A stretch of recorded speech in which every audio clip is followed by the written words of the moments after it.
নতুন সভাপতি হিসাবে আমিনুল ইসলাম বুলবুলের নাম সবার উপরে। এদিকে ক্রিকেট বোর্ডে চলমান সংকট নিয়ে তামিম ইকবালের মন্তব্য।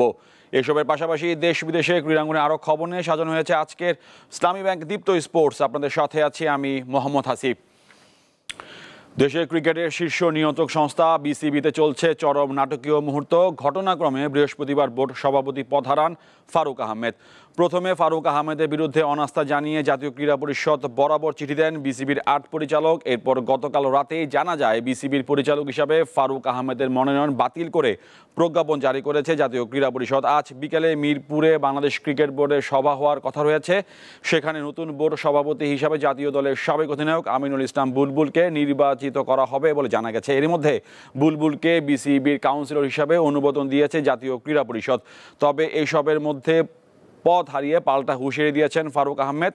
জানান শেষ মুহূর্ত পর্যন্ত লড়ে যাবেন তিনি। দেশে বিভিন্ন গণমাধ্যমে খবরে বলা হচ্ছে ফারুক আহমেদ তার বিষয়টি নিয়ে আইসিসিকে অবহিত করেছেন।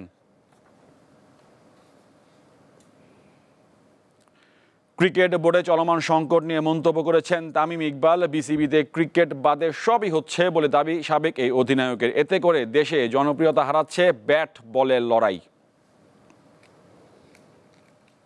বাংলাদেশ ক্রিকেট বোর্ড, এটা হলো ক্রিকেটের বোর্ড একটা। ক্রিকেট বাদে সবই কিছু হচ্ছে।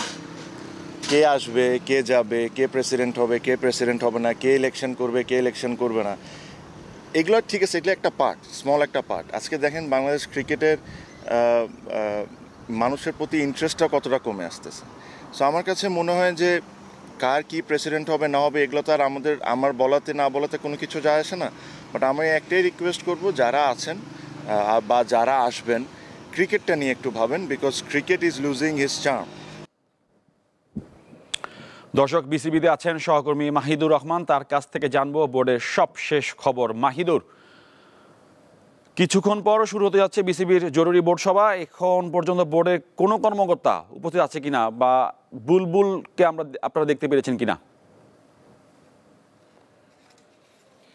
হাসিব, ব্যাপক নাটকীয়তা চলছে বিসিবির প্রাঙ্গণে। এই মুহূর্তে আমি দাঁড়িয়ে আছি বিসিবির ঠিক প্রবেশ পথে। তবে এখনও পর্যন্ত আজকে বিকাল 4:30টায় যে সভা হওয়ার কথা, সেই সভার জন্য এখনও পর্যন্ত আমরা বিসিবির কাউকে প্রবেশ করতে দেখিনি। তবে বিসিবির থেকে আমাদেরকে জানানো হয়েছে যে 4:30 বেজেই বিসিবির সেই সভা অনুষ্ঠিত হবে এবং এই সভার শেষেই তারা আসলে প্রেস ব্রিফিংয়ের মাধ্যমে নতুন যে প্রেসিডেন্ট হবেন সেই প্রেসিডেন্টের নাম উল্লেখ করবেন।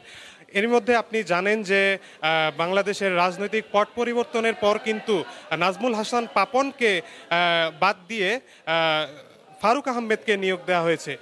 ঠিক 9 মাস 8 দিন পর আজকে ফারুক আহমেদকেও অপসারণ করা হয়েছে। এটার আমরা বিসিবির একজন কর্মকর্তার সাথে কথা বলেছি, জানার চেষ্টা করেছি যে ঠিক কী কারণে আসলে তাকে অপসারণ করা হয়েছে। তো নির্দিষ্ট অনেক কারণের মধ্যে, উল্লেখযোগ্য কিছু কারণের মধ্যে তারা আমাদেরকে জানিয়েছেন যে ফারুক আহমেদের কিছু স্বজনপ্রীতির কারণে এবং ফারুক আহমেদের বিপিএলে কিছু অনিয়মের কারণে, এবং তারা আরও জানিয়েছেন যে বাংলাদেশ ক্রিকেট বোর্ডের কোনো কোচকে যখন নিয়োগ করা হয় এবং বরখাস্ত করা হয় তখন বিসিবির যে অন্যান্য পরিচালকরা রয়েছেন তাদের মত নিয়েই কিন্তু আসলে এই বিষয়টি নির্ধারণ করা হয়। কিন্তু ফারুক আহমেদ এর কোনোটি করেননি, এর প্রত্যেকটি তিনি তার নিজের সিদ্ধান্তেই গ্রহণ করেছেন।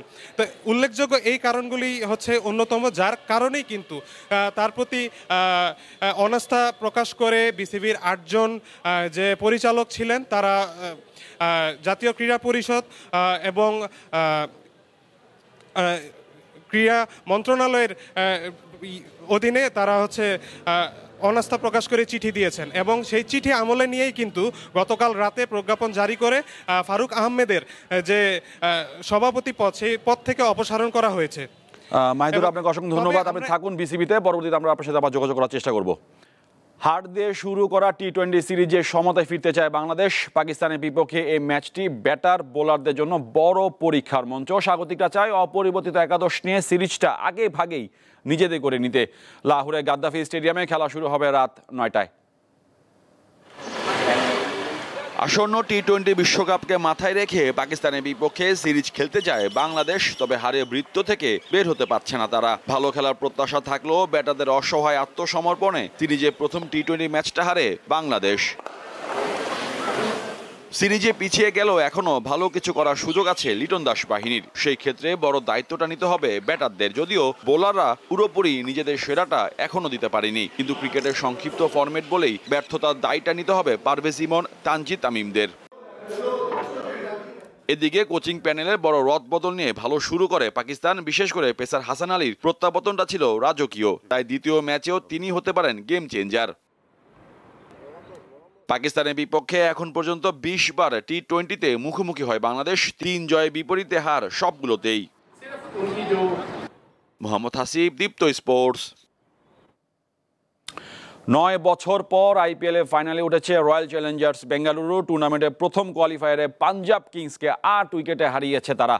আগে ব্যাট করতে নেমে মাত্র 14 ওভার 1 বলে 101 রানে গুটিয়ে যায় পাঞ্জাব। দলের হয়ে সর্বোচ্চ 26 রান করেন মার্ক স্টয়নিস, জস হেজেলউড ও সুয়াস শর্মা, দুজনেই নেন 3টি করে উইকেট। মাত্র 102 রানের সহজ লক্ষ্যে ব্যাট করতে নেমে শুরুতে অবশ্য ধাক্কা খায় বেঙ্গালুরু। দলীয় 30 রানে সাজঘরে ফেরেন অধিনায়ক বিরাট কোহলি। ব্যাট হাতে দায়িত্ব নেন ফিল সল্ট। 27 বলে 56 রানের দাপুটে ইনিংস খেলে দলকে নিয়ে যান ফাইনালের মঞ্চে।